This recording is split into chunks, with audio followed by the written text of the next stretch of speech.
Today, we are opening up a forgotten chapter of history, a secret connection that links the mysterious world of the Freemasons all the way back to the sands of ancient Egypt. You're not going to want to miss this. So we've all seen the symbols, right? The all-seeing eye, the pyramid. You see them everywhere, and they're almost always tied to secretive groups like the Freemasons. But where did they actually get them? Are they just cool, mysterious decorations? Or is there something much, much older going on here? Well, to get to the bottom of it, we're going to travel back in time. And our guide on this journey is one incredible piece of evidence: the official minutes from a French Masonic Congress that took place way back in 1864. This document is like a time capsule. It gives us a totally unfiltered look into their world and, more importantly, what they truly believed. Okay, so let's set the scene. Picture this. It's Nantes, France, June 19, 1864.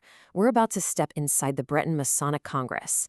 And you have to understand, back then, walking into a Masonic lodge, well, it was like stepping into an entirely different reality. Now, they don't just kick things off whenever. The minutes are very specific. The meeting begins at mid-plen, high noon. And for the Masons, this was a huge deal. High noon is that one moment when the sun is directly overhead and all the shadows vanish. For them, it symbolized pure, unfiltered truth and wisdom, the absolute perfect moment to begin their work. You see, they believed that inside the lodge, they were creating a kind of sacred bubble, a microcosm. They called the outside world the profane world, a place they saw as messy, chaotic, and full of illusions. But inside the lodge, it was all about perfect order, harmony, and, this is key, equality. It was a world built on principles, not on power or social status. And this is where a new member, or a profane as they called outsiders, would begin their journey. The initiation wasn't just a handshake and a password, it was this deep, symbolic ritual. It all started with the candidate having to face their own inner darkness alone. Then they were symbolically cleansed with water to wash away all the illusions of their past life. And after that, they were transformed by fire, like a kind of spiritual alchemy. Only after all that were they finally ready to receive the light, to be welcomed into the shared wisdom of the brotherhood. But what was that light? What was this incredible wisdom they were sharing with new members? This is where we get to the core of it all, the big reveal of the Congress, where the link to a much, much more ancient world becomes crystal clear. So after the initiation ritual, a man named Brother Fauchot, who was the lodge's official orator, gets up to speak. And his speech isn't just a welcome to the club kind of thing. No, this was an unveiling. He was about to lay out what he claimed was the true, secret family tree of Freemasonry itself. And what he lays out is, well, it's pretty mind-blowing.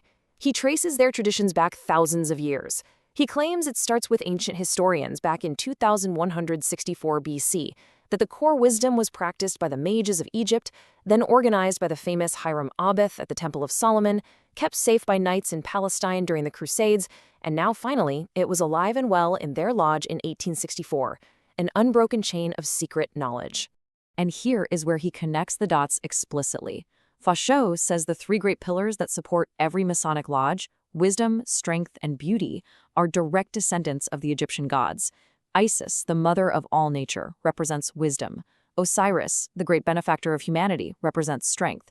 And their son, Horus, the god of reason, represents beauty. It's a direct one-to-one mapping. Now, the central figure holding this whole story together is Hiram Abeth. In Masonic tradition, sure, he's the master architect who builds Solomon's temple, but he's so much more than that. They see him as the first great initiator, the son of the widow, a symbolic title that basically means he's the original guardian of this ancient secret knowledge. So you might be thinking, okay, that's a cool backstory, but what does it have to do with life in the 1860s? Well, for these Masons, these weren't just dusty old myths. They saw them as a living blueprint, a set of cosmic instructions they could use to build a better, more enlightened modern world. And the core belief they pulled from all this was simple: nature makes everyone equal. As Fauchot put it, we all have the same basic needs, the same senses. So the only thing that should really set one person apart from another is their character, their virtue, and their merit. Inside that lodge, a top general and a humble craftsman were absolute equals, perfectly symbolized by the Masons' level. And here's the real ticker. They took that ancient spiritual framework and translated it directly into modern political ideals. The ancient wisdom of Isis, that became the revolutionary ideal of liberty. The divine strength of Osiris was reborn as the principle of equality, and the cosmic beauty of Horus became the bond of fraternity. That's right, in their view, the famous motto of the French Republic, Liberté, Égalité, Fraternité, was born from Egyptian mystery. So this powerful mix of ancient mysticism and modern-day reason wasn't just some intellectual game. It was fueling a truly radical and progressive vision for the future of all humankind. But they were also pretty tough on themselves. Listen to this from a guy named Brother Georgette. He stood up and argued that Masonry had to evolve past what he called childish tests and secret rituals. He wanted it to be an active philosophy, one that would literally take the torch of reason and use it to light up all of society and fight back against ignorance. And this vision got really, really big. Another speaker, Brother Galvin, gave this passionate speech calling war the blindness of humanity, and his solution was huge. He called for a universal Masonic unity. He basically imagined an international council for peace that would erase national borders, not with armies and swords, but with brotherly handshakes, uniting everyone on Earth. As the ceremony was winding down, another brother, named Goron, left everyone with one final cryptic riddle to think about. He said, "I always go forward, but only by groping. I am nothing, I am everything. True Mason, search well, make me your password." So what on earth could he be talking about? Well, the answer, the ultimate password, the ultimate driving force for these 19th century thinkers was one single idea: progress. That constant, forward-moving, unwavering belief that humanity could and should always be improving itself through reason, peace, and brotherhood.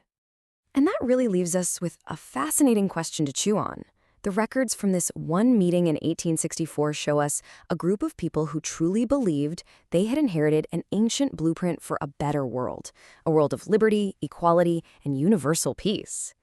So if that blueprint was laid out more than 150 years ago, it kind of makes you wonder, what are we building today?